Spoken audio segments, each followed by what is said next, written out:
anunciábamos, finalmente el gobierno descartó el proyecto Neptuno, pero anunció nuevas obras. La construcción de una planta potabilizadora en Aguas Corrientes, también una reserva de agua bruta y una potabilizadora en Solís Chico, dentro de varias obras que estarán rodeando todo eso, pero también la construcción de la represa en Casupá. ¿Qué significa todo esto? Ya le damos la bienvenida a Danilo Ríos, que es exgerente de OCE durante los años 2006 y 2015, pero también se desempeñó como gerente técnico en la gestión de la región metropolitana. Así que con mucha experiencia, Danilo, buenas noches, te damos la bienvenida para poder empezar a explicar todo esto. Buenas noches, Laura, un gusto estar acá con ustedes. Bueno, vamos a ir, hoy vamos a hacer esta entrevista muy interactiva, porque nos cuesta tener un poco de referencia y también ya para empezar, antes de ver estos mapas, ¿es correcto anteponer los proyectos, decir una cosa o la otra? Son cuestiones comparables en algunos ítems, no diría que son proyectos comparables, porque Neptuno era un proyecto completo que involucraba toda la parte de producción.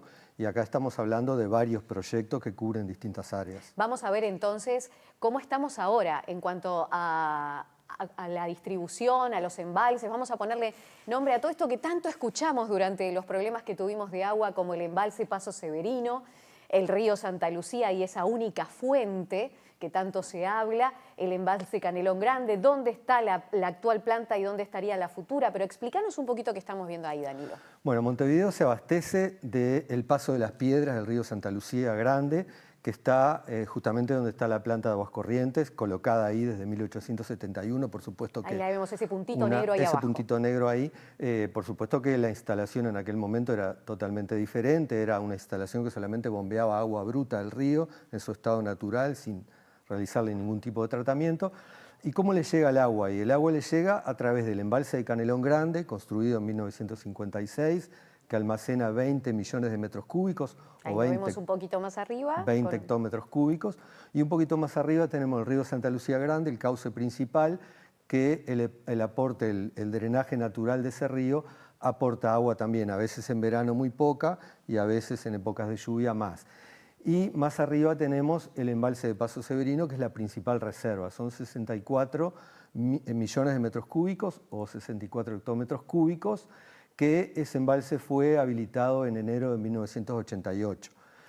Y también allá abajo vemos una flechita, sí, ese trasvase. Que eso es el trasvase desde aguas abajo de la represa hacia aguas arriba, que es el aprovechamiento del volumen de agua que está entre la represa de Aguas Corrientes y la desembocadura.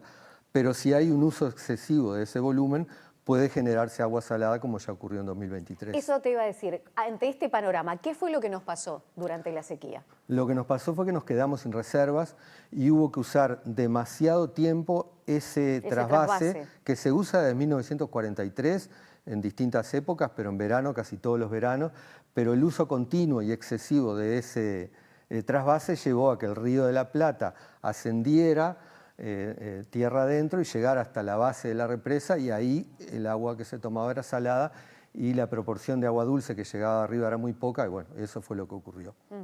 Y nos quedamos, Paso Severino, las imágenes que veíamos eran tremendas, ¿no? Claro, justamente en marzo se vació el embalse de Canelón Grande y Severino en torno a julio estaba prácticamente vacío. Vamos a ver cómo llega todo esto al área metropolitana.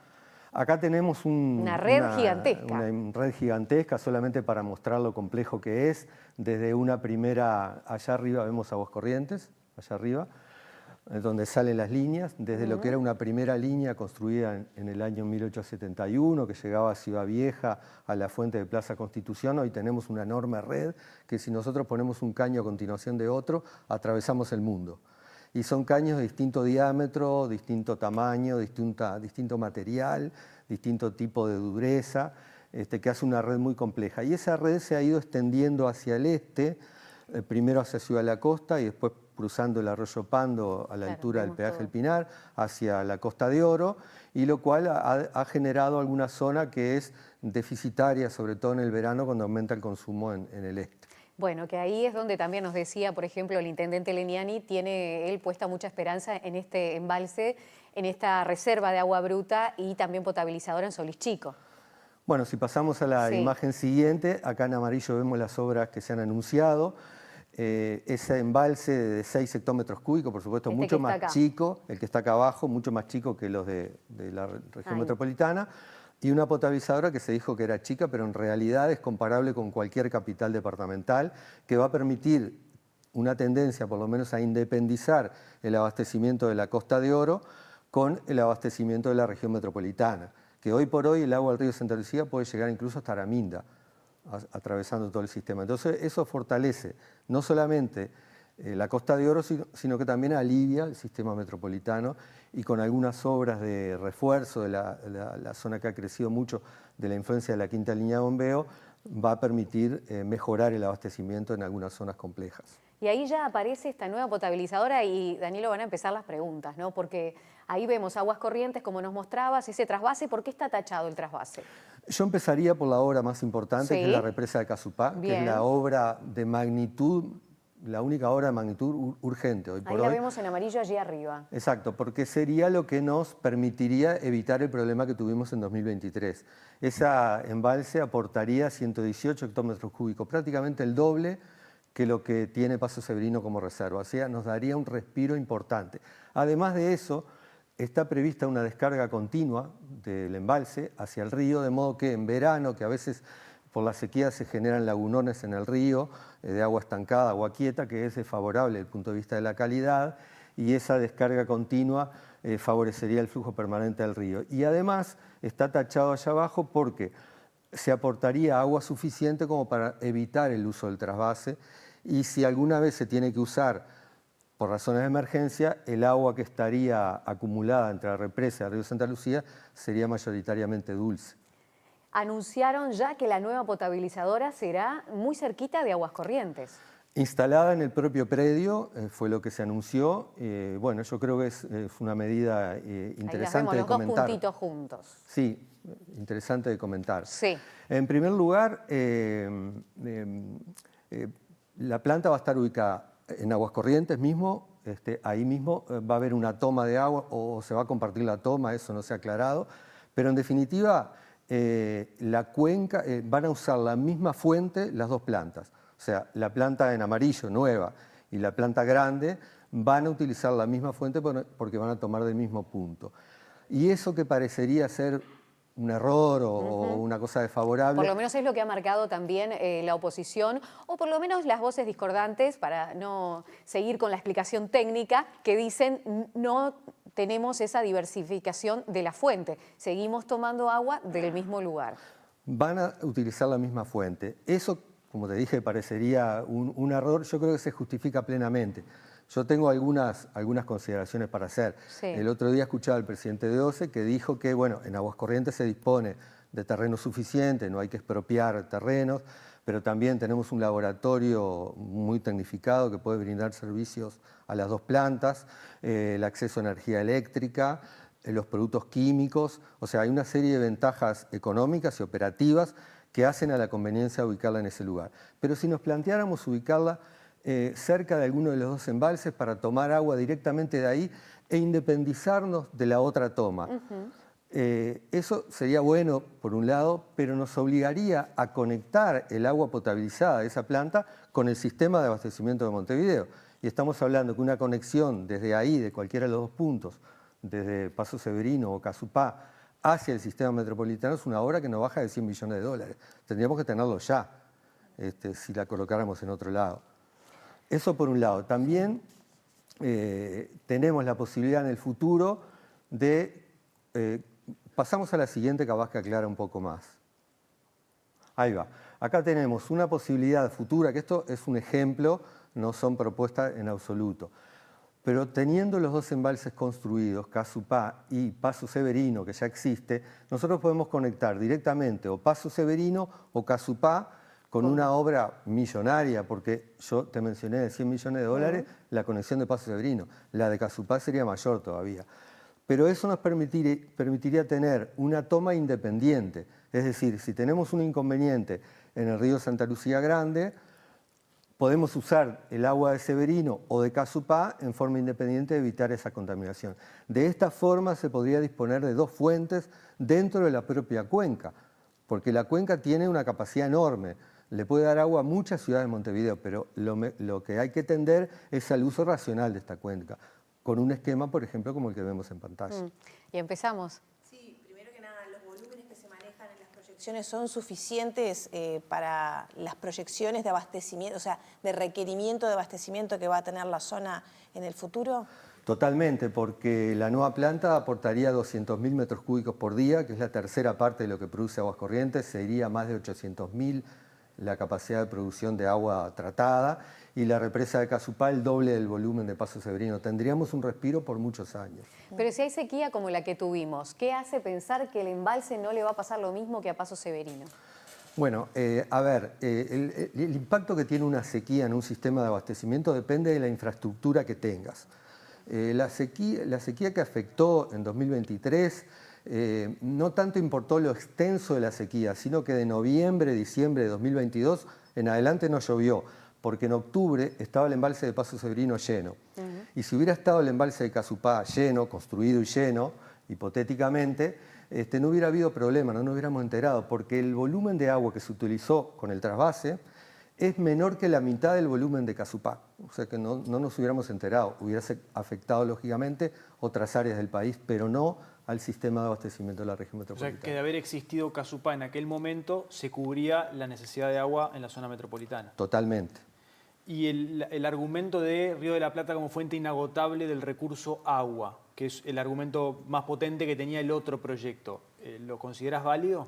En realidad Montevideo no precisa una fuente infinita, precisa una fuente que le dé el volumen que requiera determinados periodos. En las empresas de agua están acostumbradas a calcular y hacer las previsiones de consumo para calcular los volúmenes de los embalses.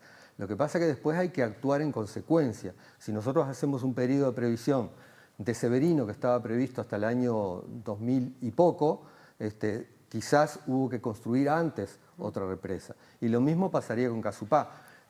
Cuando Casupá se va a calcular para el año 2045, bueno, hay tiempo suficiente. Pero en la crisis pasada, en la crisis 2023, ¿qué falló? ¿El cálculo o lo que viene después del cálculo, que es la acción? No, lo que falló fue que se agotó la reserva. Fue eso. Pero antes de que se agotara la reserva, ¿se calculó mal lo que quedaba o se actuó poco para cuidar lo que había? No, yo creo que se actúa poco. Cuando construimos una obra nos olvidamos del tema por mucho tiempo, y cuando empieza a apretar de vuelta que nos acordamos. Acá tenemos que la historia se ha repetido. Embalse de Canelón Grande se hizo en el año 56, 1956. Y cuando en el año 71 se anunció la construcción de Severino, que se terminó construyendo en el año 87, 88. Y bueno, ya es hora de tener otro embalse, y bienvenido Casupá. Claro, venimos lento. Venimos lento. Pero la fuente sigue siendo la misma, ¿no? Es el río Santa Lucía. La fuente es el río Santa Lucía en el Paso de las Piedras, porque si tú haces una conexión directa, por ejemplo, de Paso Severino o de Casupá, ahí ya tenés dos fuentes, porque la fuente y la cuenca son conceptos diferentes. Okay. La fuente está definida por el punto de toma y la cuenca que lo abastece. Si nosotros tuviéramos una planta potabilizadora allá en la esquinita del río Santa Lucía, estaría tomando el río Santa Lucía también, pero su fuente sería muy chica, porque la cuenca que llega hasta ahí es muy pequeña. En este caso nosotros podríamos tener dentro de la propia cuenca del río Santa Lucía dos fuentes, una que es el Paso de las Piedras y otra que es o Casupá o Severino, siempre que se pueda independizar con esas obras millonarias que les comenté. ¿Y la salud del río, teniendo en cuenta que será la cuenca más allá de las diferentes fuentes? Bueno, más allá de que se recurra a otra fuente fuera de la cuenca, esta cuenca va a continuar siendo la principal, porque Neptuno planteaba, al igual que la planta que está marcada en amarillo, la planta nueva que se ha anunciado, un caudal de 200.000 metros cúbicos por día, que es la tercera parte de lo que produce Aguas Corrientes. Entonces, la cuenca hay que cuidarla. Es una responsabilidad que tenemos como país, tomarla como prioritaria para agua potable, pero hacer las acciones que tengamos que hacer. ¿Este plan requiere nuevas medidas entonces de cuidado, de mitigación de la contaminación del río Santa Lucía? En realidad lo que le compete al sistema de abastecimiento es el estudio de impacto ambiental que va a tener la represa, que está haciéndolo el Ministerio. Hay planes para el mejoramiento de la cuenca río Santa Lucía, Y bueno, confiemos en que lo podamos hacer y en definitiva está todo dentro del país. Tendremos el agua que nos merecemos. ¿Y el embalse de Solís Chico desestresa la red de abastecimiento de la capital? Sí, porque evitaría pasar agua a través del el peaje del Arroyo Pando, que hay un caño que pasa hacia la Costa de Oro, permitiría independizar los dos sistemas. Eso aliviaría bastante. ¿Y la red, que es vieja, cuán necesario se hace renovarla a raíz de estas obras? En definitiva, cuando nos mostrabas todo ese entramado azul que veíamos en los primeros mapas. Y agrego un elemento que durante la sequía recuerdo que se mencionaba que tenía una pérdida del 40% del agua que circulaba en las tuberías de OCE, ¿no? Las pérdidas de la red de Montevideo, por eso yo les comenté la demanda del sistema, no les dije el consumo, porque esa demanda lo demandan los consumos industriales, los consumos domésticos, el lavado de piso, el lavado de auto, las pérdidas también. Las pérdidas es un tema que hay que atenderlo permanentemente. No se puede lograr una disminución drástica de la demanda con el control de pérdidas. Es un trabajo a largo plazo y a veces les cuesta a las administraciones públicas también y privadas, en otros casos también, tener programas sostenidos, porque es mucho dinero que se necesita, y no solamente inversiones, sino también trabajar mucho en la gestión, en lo que son todo lo que es la reparación de la red, la atención Ahora, primaria. ¿tiene sentido hacer toda esta inversión? Entiendo que sí, pero quiero decir, ¿no es un contrasentido de alguna manera hacer todo esto cuando igual se va a perder el 40% de todo lo que se va a invertir en generar agua potable para que fluyan las cañerías que luego se va a perder en un 40%? Bueno, yo creo que es necesario hacer esto ahora porque si no nos quedamos sin agua, porque nosotros la demanda no lo podemos cambiar de un día para el otro. La pregunta tuya es muy buena. Yo te voy a contestar que hay que trabajar en las dos cosas en paralelo. Hay que tener programas de reducción de pérdidas que no se interrumpan, sostenidos en el tiempo, y hay que hacer estas inversiones porque si no nos quedamos sin agua. Y con respecto al uso responsable que deberíamos tener todos, que también estuvo presente, ¿no?, en esa factura de OCE, también en cómo nosotros cuidamos, y se habló hasta de los precios que se manejan en algo que es un derecho, ¿no? Eso aclararlo, sí. Pero estuvo sobre la mesa también. También, el uso, a ver, generalmente cuando hay una crisis, ahí salimos a pedir que la gente ahorre el agua. Exactamente. Pero eso habría que trabajarlo más en continuo, es decir, que esté más arraigado en la población hacer uso responsable del agua. Porque cuando hay una sequía le pedimos a la población que gaste menos y ahí no tenemos la respuesta que desearíamos. El hábito está generado. El hábito está generado, son hábitos que hay que trabajarlos en forma permanente. Danilo, has escrito libros, sos un técnico de OCE de muchísimos años de carrera, ahora jubilado, pero seguís en tu carrera de docencia. Para terminar ya en un minutito, ¿cómo has observado esta discusión? ¿Qué conclusión le dejarías a los televidentes? La mirada positiva de todo esto es que, por ejemplo, ha calado hondo en la población el sistema de abastecimiento de agua. Yo creo que también la crisis ayudó un poco, aunque las crisis pasan y las cuestiones se olvidan. Pero toda esta discusión que se ha dado en torno a Neptuno ha llevado a que la academia investigó muchísimo, se gastaron muchas horas de investigación, organizaciones sociales trabajaron mucho, difundieron el tema, creo que se discutió ampliamente, los partidos políticos lo tomaron, porque si te trasladás 20 años para atrás, no estaba en la agenda política del agua. Y parecía que era algo bueno que no estuviera en la agenda política. En parte sí, porque significaba que estábamos bien, pero atrás de eso había un trabajo en soledad de la empresa de agua, la empresa pública más deprimida de alguna manera, que trabajaba solo atrás de estos temas, y ahora está bueno que la población esté un poco más enterada y escuche.